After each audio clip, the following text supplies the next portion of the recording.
I wanted to make another video, walk and talk style, because it's just so beautiful here in this city, San Miguel de Allende, Guanajuato, Mexico.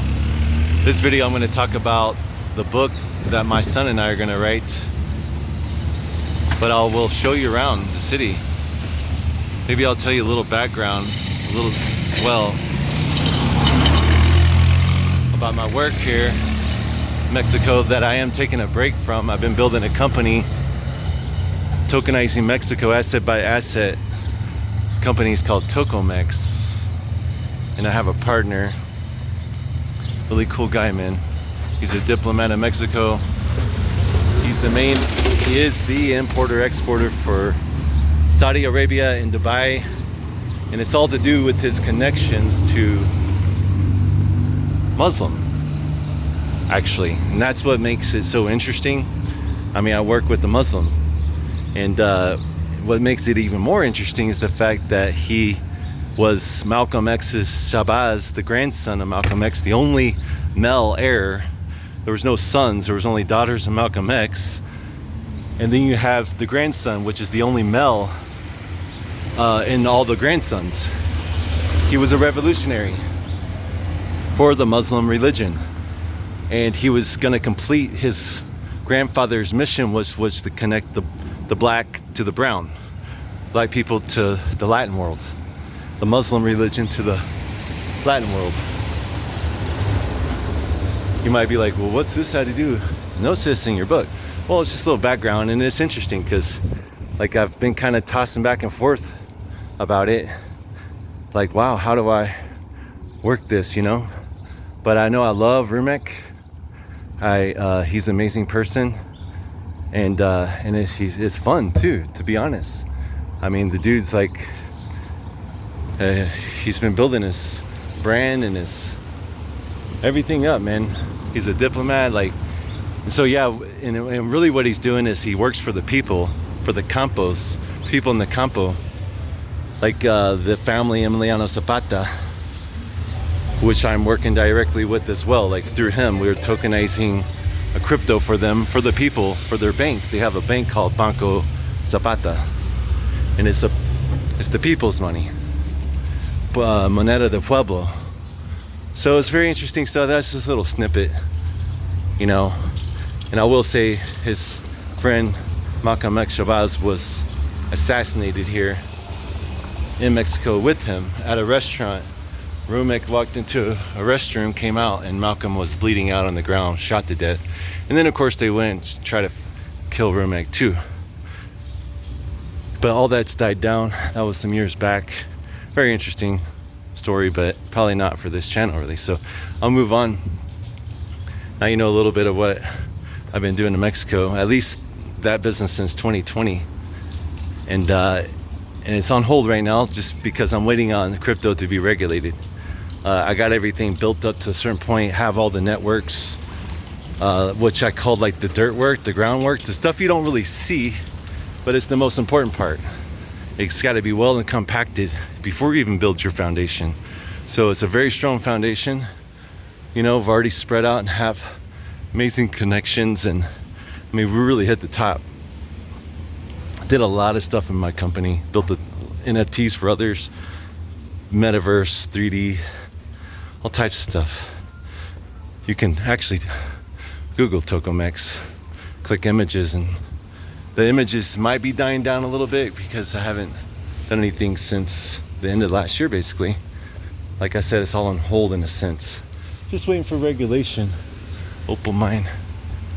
So yeah, let's get into this book, and then I'll wrap it up here. Permiso. Gracias. Gracias. Buenos días. That's Katrina. La Katrina. Interesting stories and histories behind that. It's all about celebrating who we all are. Like, in the end, we all die. That's the history behind it, and we're all just, you know, whether you're rich or poor, we're all the same. That's what it's about. It's about celebrating how we're all the same in life and death, in a sense. You know, Mexico has its traditions like any country. So yeah, my son and I are about to hit the road. You know, if you watch my other videos, I lost my AC in the car. I can't do piloting right now. And I don't want to dump any more money into it. It's a hybrid, so I already put 2,000 into new compressor, and that wasn't it. They think there's a short, and that this could be a rabbit hole.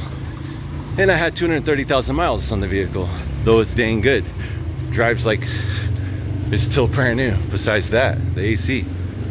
But I have a CDL. We're gonna hop in the truck. Trucking's doing really well. Unfortunately, it's because of they've been getting rid of non-domicile CDLs, like my brother-in-law who had a visa and was stopped by ICE and detained. And now he's actually here in Mexico.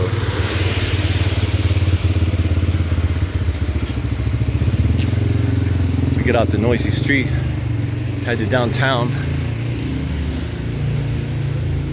So yeah, the trucking market is skyrocketed because there's a few 100,000 people at least that are not driving trucks. That created somewhat of a shortage of drivers. And so supply and demand, you know, tons of freight to move, but not many drivers to move it, moves the prices up. So it's gonna be a nice, fun summer, me and my boy. And we're gonna write a book called The Case for the Gnostic Christ. And there's so many, and it's basically taking scriptures that are in the canon Bible to help our brothers and sisters of the faith, you know, because Christ, that was basically the Great Commission in the secret book of John, is to share the message with our spiritual friends, you know, because the unmovable race is where we all pretty much come from. A lot of us, we come from religion, we come from faith, you know, but we always knew that that wasn't it. There was something missing. It wasn't aligning with who we were. We are truth. You know, we are one. We are father, mother, child, the aeons, the pleroma, the monad. We're all of it. It's who we are. We are I am. And so when things didn't align, like my wife and I, we always felt like, why doesn't anyone really want to like, you know, fellowship? Like everyone's just like got the little cliques and circles, and we just stare at a preacher. We actually want to talk about things. We really want to try to go somewhere. Very sincere and genuine about it.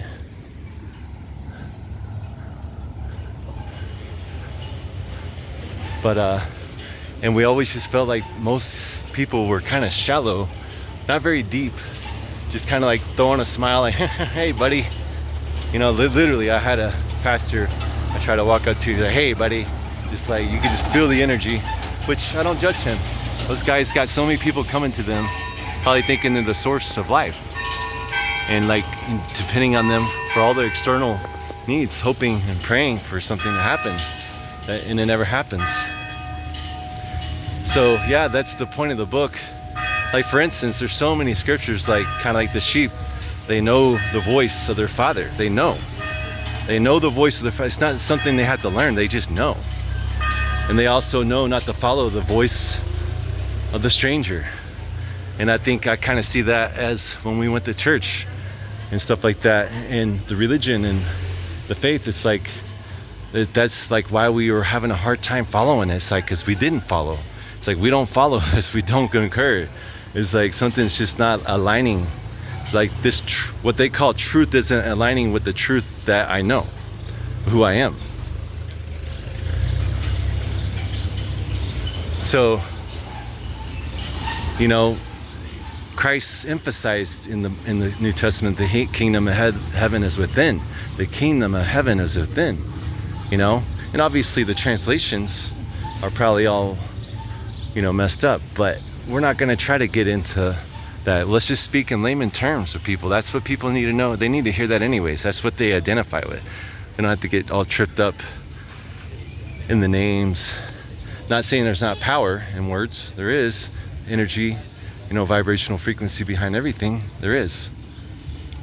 But also our intention, you know, I mean, even when you read the secret book of John, they call him Jesus.